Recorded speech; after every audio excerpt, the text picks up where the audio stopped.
about Western Wealth Capital, just so I can sort of gauge the room. So I'm the CEO of Western Wealth Capital.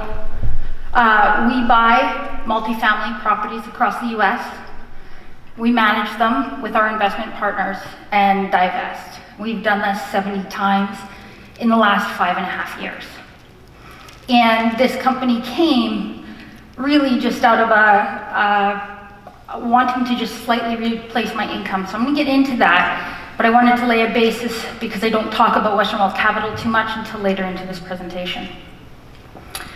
So I had to take it way, way back before kids. I'm 28, and I want passive income. I have a great corporate job, loving it, but I came to an event just like this and I was like, oh, I want rental income. I want somebody else paying down a mortgage. So in this room, I actually met a coach, a room just like this, and I learned all about real estate. I learned about tax liens, mobile home parks, single family rentals, commercial properties. And I picked a city to buy my first rental property, and it was Phoenix, Arizona. It's 2008. The market was down, or so we thought. Dollar was at par, and I could get a cash flowing place. It was the best, and actually worst investment I've ever made. But I'm okay with that. It's part of the learning. We got a tenant in there, started making the money, and I thought, oh, I want more of these. I had no money.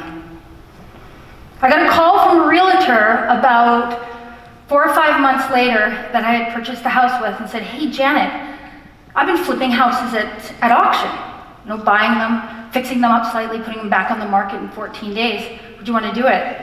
It's $10,000 down, and you can borrow the rest of the money at 18% interest.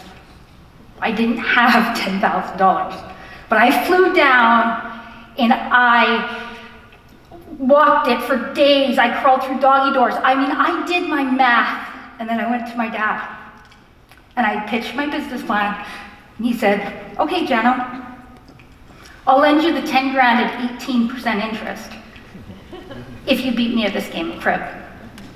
And I did. And I made $18,000 in 28 days on my first flip. I had enough money to pay him back and buy my second house. And over the next 2 years, I flipped 58 homes while still working my corporate job because I didn't have enough money yet to go out on my own. I didn't have enough courage. But I learned some really important things. Oh, wait a sec. Oh, sorry, I'm missing a slide here. Other people's money. You hear that OPM. I don't like that term. It's not a term for me. Other people's money doesn't seem personal enough. Investment partner. These people are giving you money, lending you money, investing money with you. That's their pensions. That could be something they're trying to grow so they can help their kids through university. But in this world, they call it OPM, other people's money. And to get to those 58 homes, I had to get investment partners. And there was 2 lessons that, as I reflected in this talk, came up in the foundation of what is now Western Wealth Capital. And the first one is repeatability creates scalability. It reduces risk, and it also creates credibility. Here I am, 30 years old, trying to start Western Wealth Capital, or even get people's money to invest in these houses. By doing the exact same thing, buying a house, fixing it up within 7 days, putting it on market, selling it, buying, fixing up, selling, buying, fixing up, selling. I had a system down. And when people go, oh, I'd like to give you money, but you've never done this before. Well, by the 10th and 12th house, I had credibility. And I could show that I was reducing their risk because I was doing the same thing. Western Wealth Capital has bought, fixed up, sold, and returned 21%. Bought, fixed up, sold 18% to our investors. Bought, fixed up, sold 34% to our investors. We did it over and over again. And that came from my lessons of my first time. We've divested to date 30 of our properties, over $500 million in real estate. That has helped our company project forward and get larger because we have that track record, because it was growth by design. So if you're here and you're starting out, those are things that were my struggling blocks along the way. And how I treated people's money, how they understood that I understood where this money was coming from, that has never changed in our company. The second one is communication is king. Someone is handing you their money. You need to keep them up to date on how it's going. They need to know that when things are not going right or going right, they're up to date, but not over-communicate, and that is a balance. So as Western Wealth Capital has grown, we have an unbelievable portal so that our investors can log into. If you're just starting with one investor, phone, email is more than fine, but now that we have 1,200 investors, we need a system. Quarterly updates on the properties. How is it going? How is it going against what I told you was going to happen? The day we buy that property, how did it look? What are we going to, what do we have for an investment opportunity? How's it going? So that's a balance, but something to keep in mind if you are looking today for other people's money, for investment partners. So this is where it all began. This picture was taken the day what was to become Western Wealth Capital purchased their first building called Setting Sun Apartments. And my business partner, Dave Steele, co-founder of Western Wealth Capital, called me because I pitched this deal in a room just like this. So my daughter is just about 1, my son is 2, and I'm heading back to be a director at a big company. I'm traveling, my account is North America, and I'm thinking, how am I going to do this? So I had a very small goal. It was huge at the time for me. I wanted to replace or come close to replacing my income doing real estate that I loved so that I could have the flexibility to be at home with these two. So I pitched this deal that I found in Phoenix. It was a 28-unit apartment building, and I needed $330,000. Whew, that's a lot back then. And Dave was in the room, and I'd known him because while I was flipping 58 homes, he was busy buying 2,000. So he called me and goes, Janet, that sounds like a good deal. Why don't I give you the money? And I go, I don't want your money. I want 3 strangers' money, $110,000 each. I had to prove this to myself before I cut that golden handcuff that I could do this. And he goes, well, how about I help you find those 3 people? And we did the deal together. And the night before I was supposed to return to work, I didn't want my husband to know how nervous I was. And so in the dark, beside my daughter's crib in her room, I cried because I was terrified. My income, my first goal. Goals will change as you grow, and I'll touch on that. We moved on. So Western Wealth Capital to date, 5.5 years later, almost 70 properties, 15,000 multifamily units, $1.4 billion in real estate purchases, over $500 million in investment partner relationships. We sold 30 of those properties, almost $500 million in transactions. Between our buy and sell, we're at $2 billion. We've returned to our investors an annualized return of 30%. In 2014, that was our first year. We bought 7 properties, 600 units, and I remember thinking, I just want 1,000. Like, imagine 1,000. We got to the end of the year, and I was like, 1,000? No. I want 2,000. Imagine 2,000. This was our first office.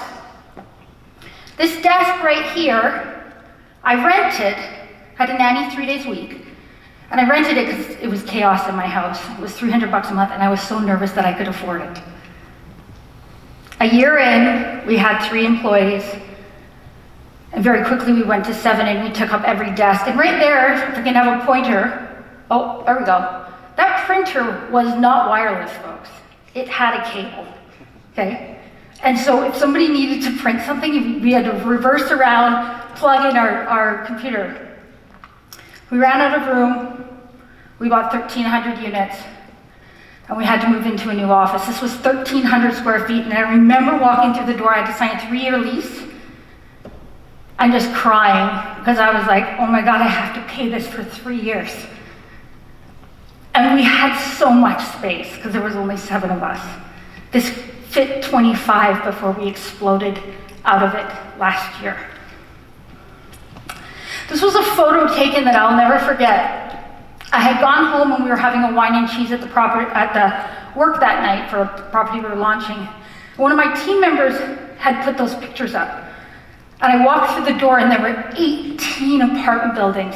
18. And after everyone left that night, I sat down and I drank a glass of wine and I stared at this picture. I just couldn't believe it. Now everyone's wondering about the red porn couch. Just so we're clear, when we got the office, I was too scared to buy furniture, so the people moving out, I said, could we rent it, the furniture? Because like, oh my gosh, not only do I have to pay for 3 years worth of rent somehow, I would have to buy desks, which meant I'd have to sell them if we failed. So in came this red porn couch that we'll always laugh about as this journey goes on, and it was in the office. The kids actually loved it when they came in because they could slide. It was slippery and they'd slide to the bottom. Boom, 2016 comes along, we hit 180 million in purchases. We did our first refinance. This is fundamental for us because when we had bought and started buying, we said, we can fix it up, and what was different about the loans in the United States is they would give you what's called supplemental financing. It's like refinancing, but we didn't have to go through the process of getting a new loan. They advanced money as we improved the property. We told investors we were going to do this. So this picture taken, where over 50% of their money came out in 12 months, was a monumental moment for us. A communication is king moment for us.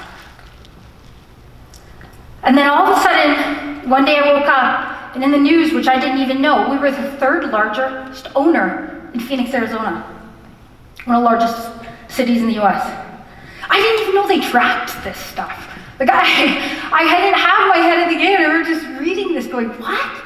When we started, I couldn't get someone to phone me back. It was like, who's this Janet LePage from Canada? Oh yeah, she's never bought an apartment building before. Okay, well, we're not gonna sell it to her. The 3rd largest. Number 2 largest was the city of Phoenix. We won our first award. That was a National Canadian New Generation Award, and right on the heels of that, we won Top 40 Under 40. The momentum was growing, the news was growing. We're still in only one city, and we are just kept doubling in size year over year.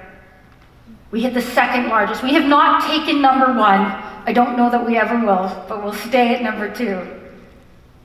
And we won our 3rd Entrepreneur of the Year, Ernst & Young. Now our team, I don't even know what size it was at this time, but that was them. We even had hats that matched. We could afford to buy hats to wear to match, which was awesome. And we entered our 2nd city. Big deal for us. I was taking what we had built in Phoenix and replicating it. It's a big step, a big change. We did it, and that was a huge goal of ours. 2018, almost half a billion in purchases in that year, and we had to move offices again. I promise you, in all the things I was not expecting in this company's growth, would be office space. Ugh, it is challenging when you think you've got an office big enough for the next plan, and you're out of space again. We opened our 2nd headquarters down in the US, and we went into 3 more cities. We hit Top 40 Under 40 for Canada, the awards next week in Toronto, and a bunch of the teams flying down to celebrate it, and RBC Women of the Influence Momentum Award for Western Canada. We'll find out if we won for Canada in 2 weeks. We hit our 5th anniversary this year, but for me, this is what happened along the way. And I watched them grow, and I'm choking up today because they're here. But that was something, and that was the goal that set out, and something I'm incredibly proud to have watched go along. Balancing that is not easy. How many moms are in the room here? That is not easy. So I'm going to share with you now what's gone on behind the scenes that's allowed for that growth while staying healthy, somewhat sane, happy most of the time. A lot of tears. Oh, good, oh, that's weird. Okay. Oh God, where am I going here? Number one, let's talk about goal setting. I don't care for the word goal. It's not an action. I want to buy my first investment house. Great. What's your action? What's your action today? What's your action this week that's going to get you there? A goal is great, but if you are not in action every day, every week, every month, achieving it, it's worthless. So one of the things that we're looking at right now is a big integrated system, because I know that when we're at 100 buildings, I need to be able to click one button and have one consolidated report that tells me where every building is. Right now I have to go into 4 systems, which means that is slow and I have to bring it together. So my big goal, I know, I can feel it, I can see it. I want to be able to click a button and I get that report. So what am I doing today about that? Well, first and foremost, I need to understand what systems I have to pull from to get that report. What am I going to do next? Find the top 3 software providers by the end of this next week that can provide that. This goal is not going to happen for 12 months. I am not going to see, feel, touch it for 12 months, but I'm in action today. So I ask you to pick up your pen and paper, and I know you all came here with a goal. Had to. You're taking time out of your Saturday. You have a goal. But what are you going to do today or by the end of this weekend? An actual step that if I looked at your paper, I could say true or false, is it done or not? No gray. I know that it's 4 systems that take me to get my thing done. I know. And I know that I will have 3 software providers. That is black and white.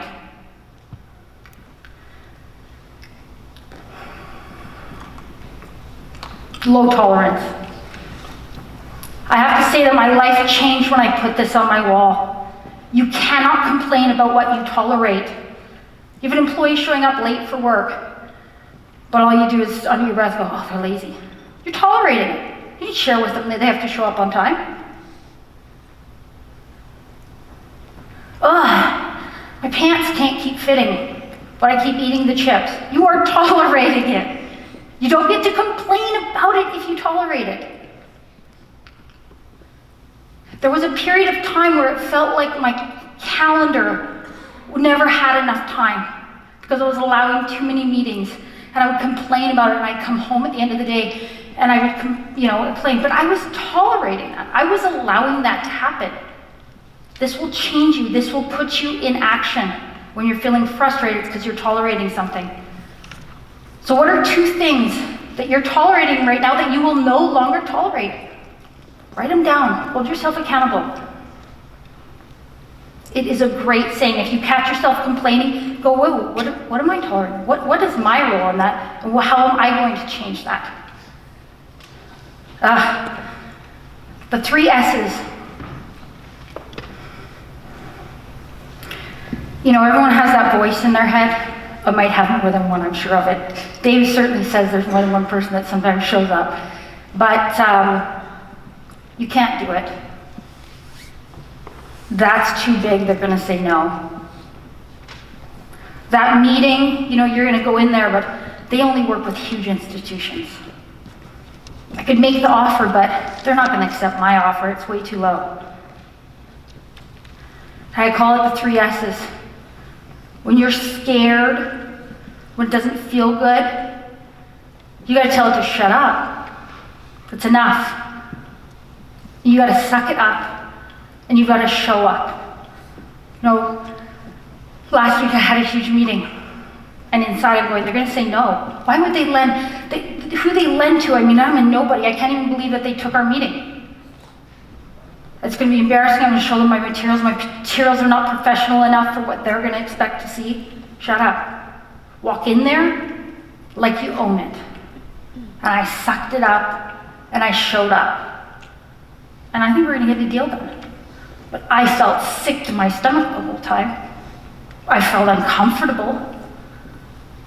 But if you can't control that voice, if you can't shut that voice down, and mine can get really loud, especially in the middle of the night, especially in the middle of the night, you won't get to the other side. I share this with my kids, when they've had a brave moment. It's like, how much better did that moment after feel than that voice of fear?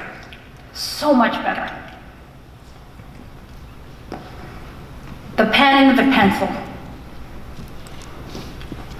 This is actually a language that is used in my office with my executive assistant.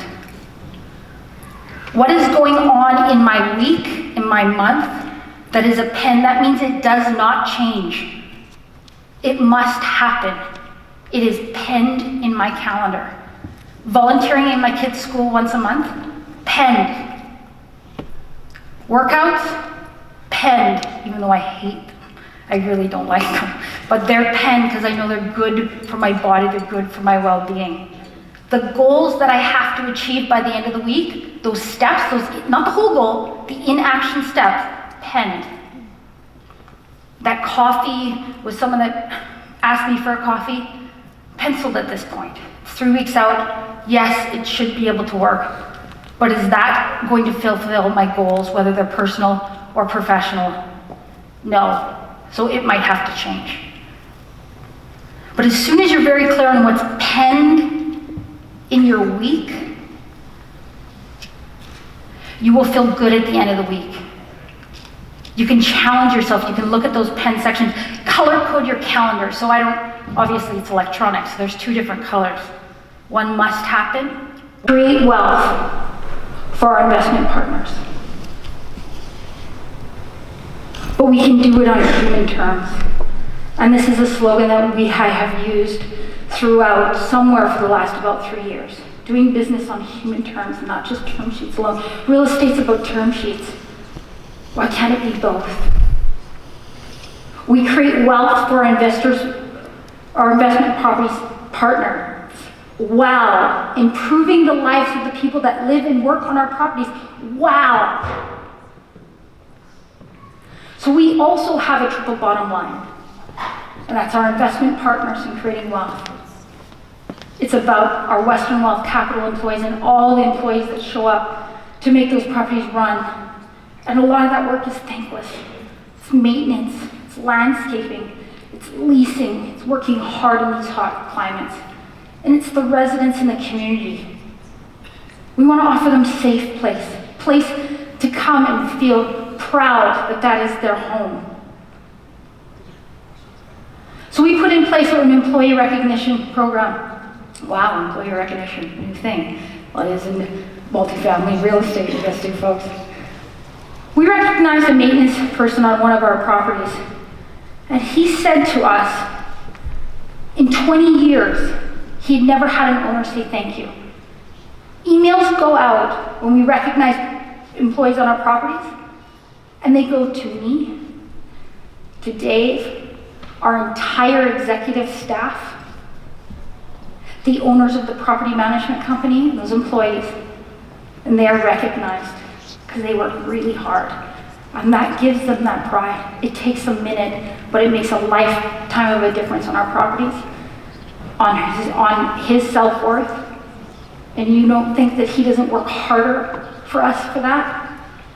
That continues to create us wealth. It's a cycle. It's not an either or, it's both. So we have 2 flagship programs. This one's starting right now for this year. It's called Rent-Free Christmas. And we allow on-site property staff to pick one family from the property. They have a minute to pick it because they know who it is that gets free rent for the month of December. Giving them a hand up so they can create a Christmas memory that otherwise they would not be able to. And by allowing the staff to select that person that they see every day struggling and be able to give them a hand up is a huge builder in that community. And all of the Western Wealth Capital staff read those. And out of the 40 some odd families that are going to get free rent this year, 9 of those will also get Christmas. So our team selects those stories and we buy all the Christmas presents, the Christmas tree, the turkey. We show those parents ahead of time so they know what's going to happen, and on Christmas Eve we deliver.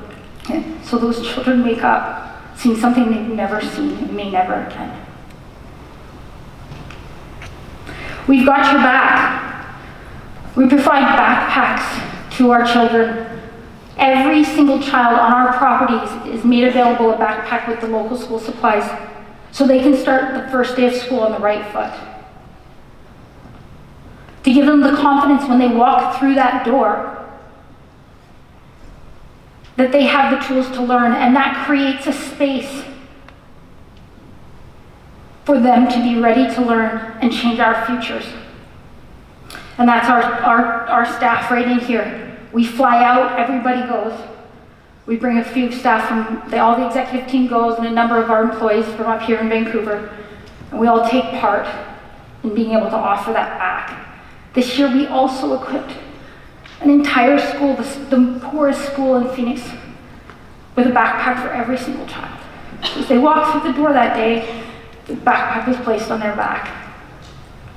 So the why of replacing my income so I could be with my chaotic 1 and 2-year-old and do something I love, my why has changed.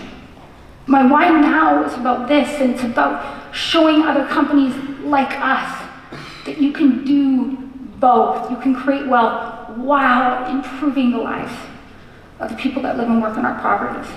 And that makes, when I get knocked down, worth getting back up for. And in the last 4.5 years, we've given back over $230,000 to those communities with our programs.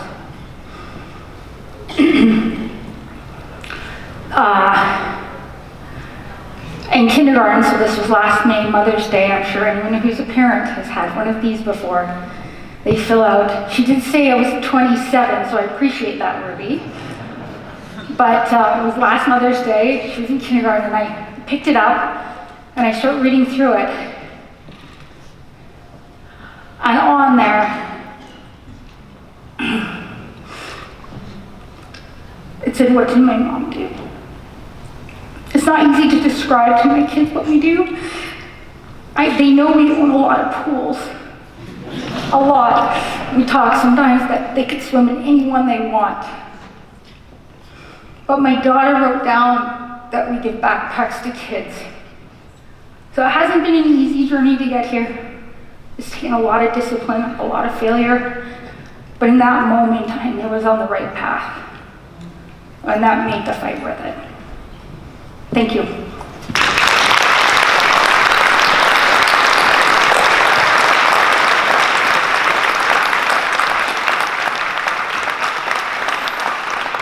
LePage, thank you so much. Yeah,